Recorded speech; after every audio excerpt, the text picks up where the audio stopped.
Lo que estás a punto de ver podría cambiar tu forma de ver la vida. Si esta historia te conmueve, no olvides suscribirte al canal. Aquel día tenía todo para ser uno más en la vida de Alejandro Vega. Se había despertado temprano, había seguido su rutina casi automatizada, ducha rápida, café negro, traje impecable, chofer esperando en la puerta. El destino era un restaurante de lujo en el corazón de Madrid, de esos donde el silencio pesa más que el sonido de los cubiertos. Allí cerraría un acuerdo de 8 cifras con un inversor extranjero. Todo estaba en su lugar, como siempre había estado. El mundo de Alejandro giraba sobre el eje de la previsibilidad, de los contratos bien atados y de las personas que siempre decían lo que él quería oír. Pero ese día, sin saberlo, iba a escuchar algo que no estaba en ningún papel. Ya estaba sentado, ajustando el puño de la camisa debajo del saco, cuando vio entrar a la niña. Pequeña, delgada, con una trenza mal hecha y la mirada curiosa de quien pisa un territorio prohibido.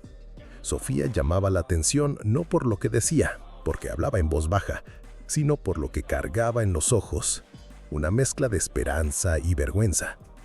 Caminaba con firmeza, pero apretando con fuerza la mano de su padre, Diego, que visiblemente quería desaparecer en ese mismo instante. Llevaba un papel en la mano, tal vez un dibujo, tal vez una carta, y fue directo hacia el metre. Alejandro no oyó lo que dijo, pero vio al hombre fruncir el ceño y luego hacer un gesto de negación.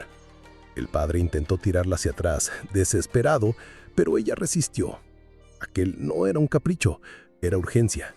Y Alejandro sintió que tenía que prestar atención. Algo en aquella mirada pequeña e insistente rompió una barrera que ni siquiera sabía que aún existía. Alejandro estaba acostumbrado a recibir pedidos, pero siempre acompañados de cifras, intereses, números. Nunca de esa forma. Sofía no pedía dinero ni comida gratis, solo quería una vela. Una vela de cumpleaños fue lo que escuchó cuando el maître, ahora visiblemente incómodo, repitió la frase al dueño del restaurante. Carlos Mendoza, el propietario, apareció en la escena con ese semblante endurecido típico de quien administra el lujo con mano de hierro. Dijo que no podía permitirlo, que la política del lugar no permitía la entrada de niños sin reserva, mucho menos sin consumo. Diego, el padre, solo quería irse. Estaba rojo, sudando, pidiendo disculpas en voz baja como si hubiera cometido un crimen. Pero Sofía se quedó, ahí parada, aún sujetando el papel y mirando de un lado a otro. Cuando sus ojos se cruzaron con los de Alejandro, fue como si dijera sin hablar: ¿Tú también crees que está mal que sueñe con una vela? Aquello lo conmovió de una manera que no sabía explicar.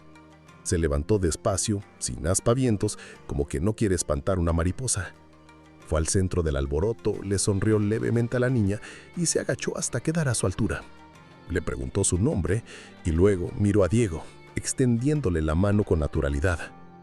Dijo que si aceptaban, quería que cenaran con él esa noche. Carlos Mendoza intentó intervenir, pero Alejandro no tuvo que alzar la voz. Bastó una mirada firme. Su mesa fue preparada en un rincón discreto pero cómodo. Sofía, aún sin entender si era un sueño o una broma, lo observaba todo con esos ojos redondos, como queriendo guardar cada detalle en la memoria. Diego, incómodo, casi no tocaba los cubiertos, pero fue Sofía quien inició la conversación, mostrándole a Alejandro el dibujo que había hecho.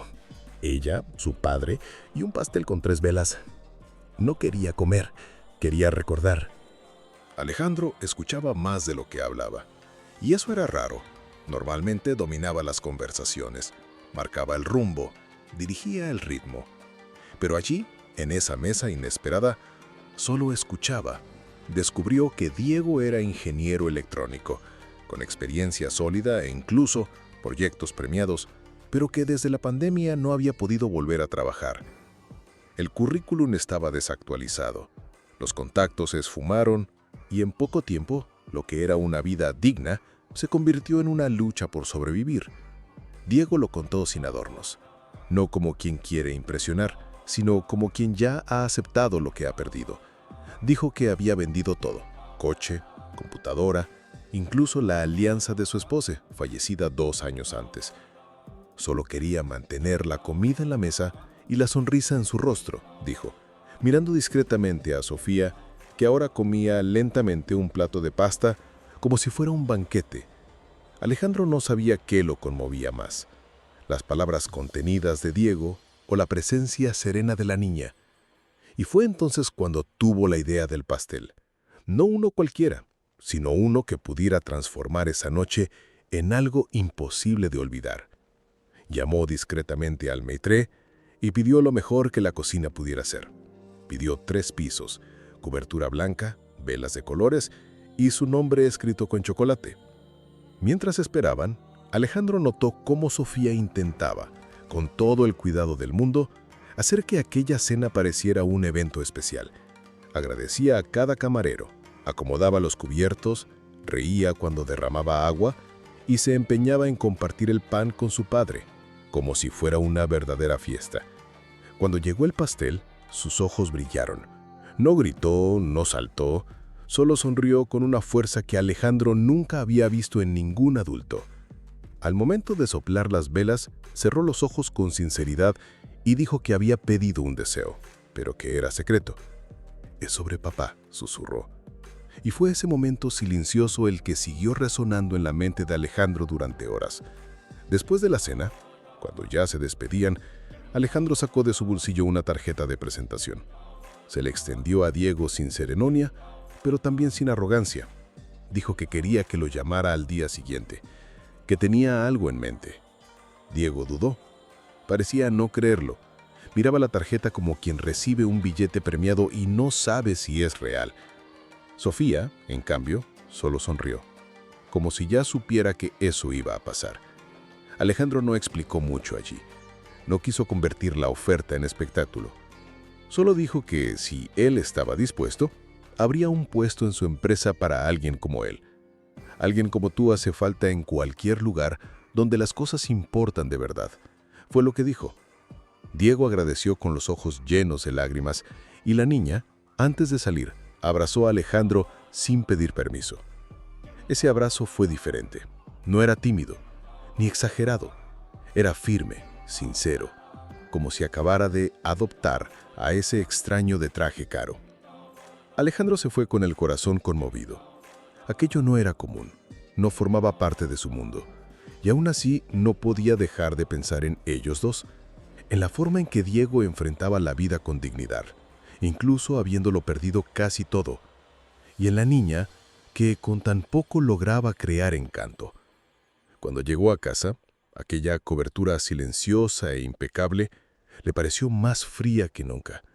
Se sentó en el sofá, aún con los zapatos puestos, y se quedó mirando la tarjeta que había entregado como si temiera que Diego no llamara. Pero llamó. A la mañana siguiente, con la voz aún entrecortada, concertó la entrevista. Cuando llegó, Alejandro se aseguró de entrevistarlo personalmente. En poco tiempo se dio cuenta de que el talento de Diego no era solo técnico, era creativo, ingenioso, verdadero. No necesitaba caridad, necesitaba una oportunidad. Y allí mismo, Alejandro hizo la propuesta. Lo quería como director técnico, con un buen salario y horarios que le permitieran cuidar de Sofía. Diego aceptó, no por orgullo, sino por amor. Las semanas siguientes fueron un nuevo comienzo silencioso pero poderoso. Diego demostró ser más que competente.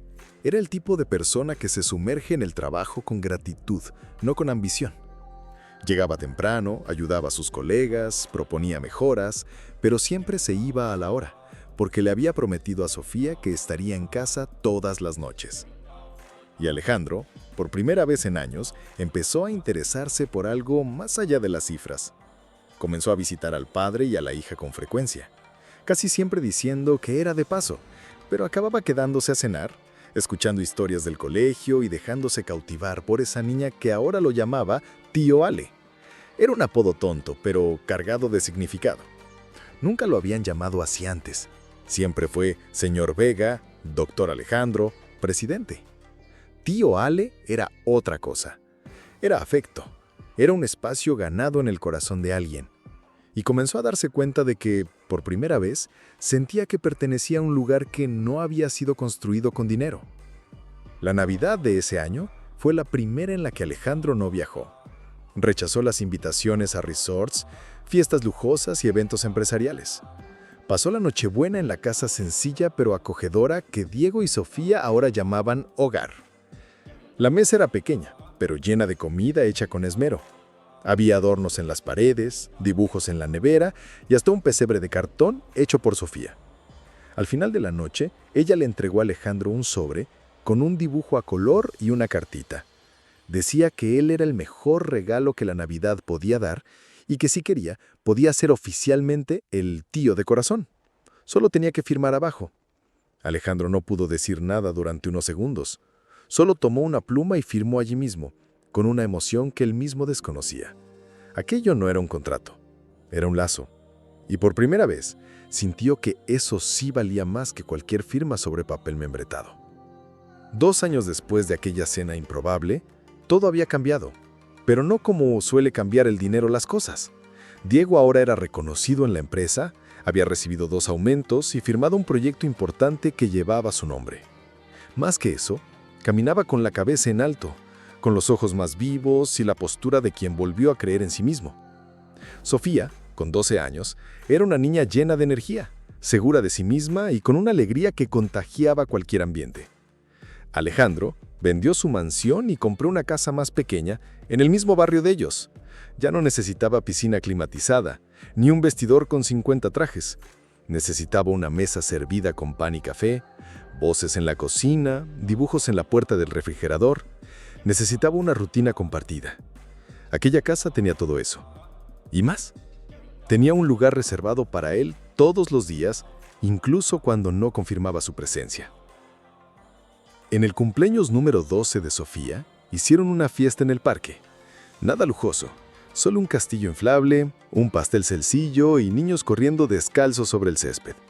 Alejandro llegó temprano, ayudó a inflar globos, sirvió jugo y llevó el regalo preferido de la niña, un libro de tapa rosa con olor a nuevo. Al final de la fiesta, mientras guardaban los vasos, Diego le contó a Alejandro lo que su hija había pedido al soplar las velas 2 años antes.